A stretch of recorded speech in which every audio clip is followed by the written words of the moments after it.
வேத வாக்கியங்களை ஆராய்ந்து பார்த்து வழக்கத்தின் முறைமைகளாக ஏசாயா தானே அங்கே ஒரு கர்ப்பவதி ஆவாள் ஒரு கன்னிகை என்று சொன்னதை அவன் கண்டறிந்தான். And the things that were spoken in his birth and all about it was spoke by the scriptures, by the holy prophets, as Peter said. அங்கே பேதுரு சொன்னது போல பரிசுத்த தீர்க்கதரிசிகளாலே தானே இப்படிப்பட்டதான ஒரு பிறப்பு உண்டாயிருக்கும் என்று வேத வாக்கியங்களிலே சொல்லப்பட்டிருக்கிறது. And no man has a right to put any private interpretation of that. It's just what God said would take place. ஆகவே இதற்கு எந்த வஞ்சனும் தானே தன்னுடைய சொந்த வியாக்கியானத்தை கொடுத்த உரிமை உள்ளவனா இல்லை. தேவன் தாமே அவருடைய காரியங்களுக்கு வியாக்கியானியா இருக்கிறார். He was a manifestation of the word of God promised for that day. அந்த நாட்களிலே தேவனுடைய வார்த்தையின் வெளிப்படுத்தலாய் அவர் இருந்தார். God said it, so there it was. That settled it. தேவன் சொன்னார், அது அங்கே இருக்கிறது, அவ்வளவுதான், காரியம் தீர்ந்தது. Jesus said when he was on earth, when they couldn't understand his ministry, it was too great, too phenomenal. They couldn't understand him. இயேசு கிறிஸ்துவானவர் இந்த உலகத்தில் இருந்தபோது அவருடைய ஊழியத்தை அந்த நாட்களில் இருந்தவர்களாலே புரிந்து கொள்ள முடியாமல் போயிற்று. He said, search the scriptures. அவர் சொன்னார், வேத வார்த்தைகளை ஆராய்ந்து பாருங்கள். I hope I'm not deafening you out there, blasting into that. இந்த காரியங்களை குறித்து நான் வருத்தமாய் பேசுவதனாலே உங்களை நான் செவிடாக்கவில்லை. Search the scriptures, for in them you think you have eternal life, and they are they that testify of me. வேத வாக்கியங்களை ஆராய்ந்து பாருங்கள், அவைகளால் உங்களுக்கு நித்திய ஜீவன் உண்டு என்று எண்ணுகிறீர்களே, என்னை குறித்து சாட்சி கொடுக்கிறவைகளும் அவைகளே என்றார்.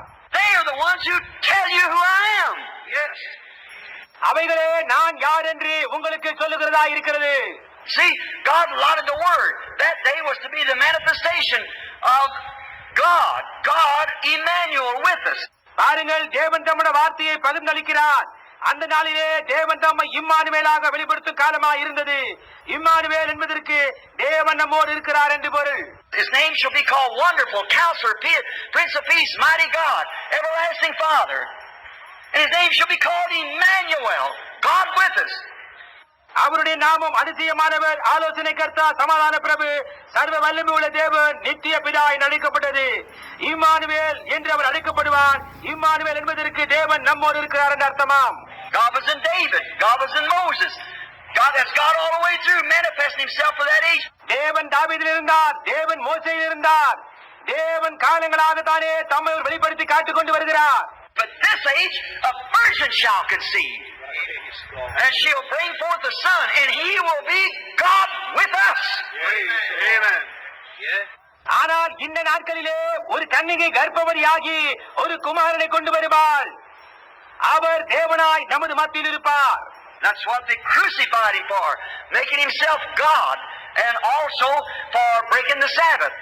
அதற்காகத்தான் அவரை சிலுவையில் அறிந்தார்கள். ஏனென்றால் அவர் தம்மை தேவனாக்கி கொண்டார், அவர் ஓய்வு நாளை உடைக்கிறவராயிருந்தார் என்று. He was God over the Sabbath, and he was God.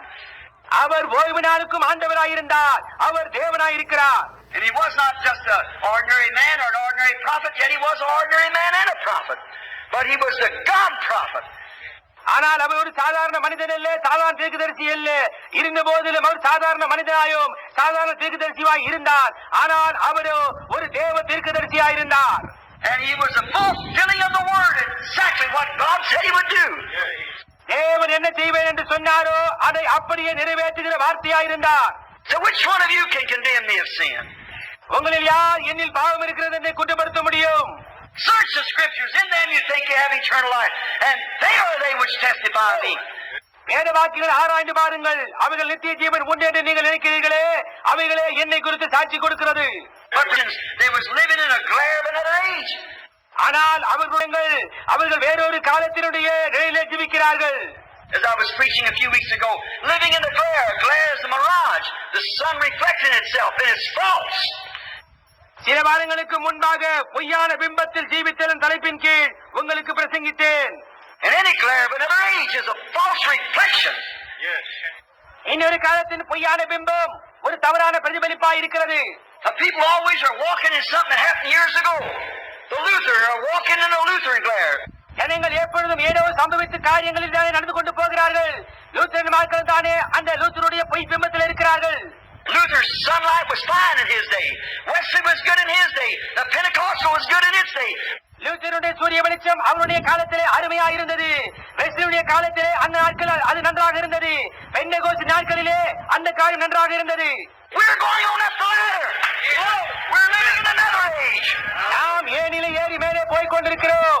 நாம் இன்னொரு காலத்தில் ஜீவித்துக் கொண்டிருக்கிறோம். We're going on. We can't keep looking back. நாம் போய்கொண்டே இருக்கிறோம். நாம் பின் திரும்பி பார்க்க முடியாது. When we get ourselves settled down in things, we think we got it all made. We get our traditions wrapped up, and that was all right for that day, but we're moving on. நாம் நம்ம சில காரியங்கள் திட்டம் செய்து எல்லாம் பெற்றாகிவிட்டது என்போமானால் பாரம்பரியமானது நம்மை மூடிக்கொள்ளும். அவைகள் எல்லாம் சரிதான். ஆனால் இந்நாளுக்குரியதல்ல, அவைகள் வேறொரு காலமாகும். நாம் முன்னேறி செல்கிறோம். Search the scriptures and see what's promised for today. Right. Then we'll know where we're at. Hallelujah. Then we can tell where we're standing. வேத வாக்கியங்களை ஆராய்ந்து பார்த்து இந்நாளுக்குரிய வாக்குத்தத்தம் என்னவென்று தேட ஆரம்பிப்போமானால் அப்பொழுது நாம் எங்கே இருக்கிறோம் என்றும் எதிரே இருக்கிறோம் என்றும் அறிந்து கொள்ளலாம். Luther, you can look in the scriptures.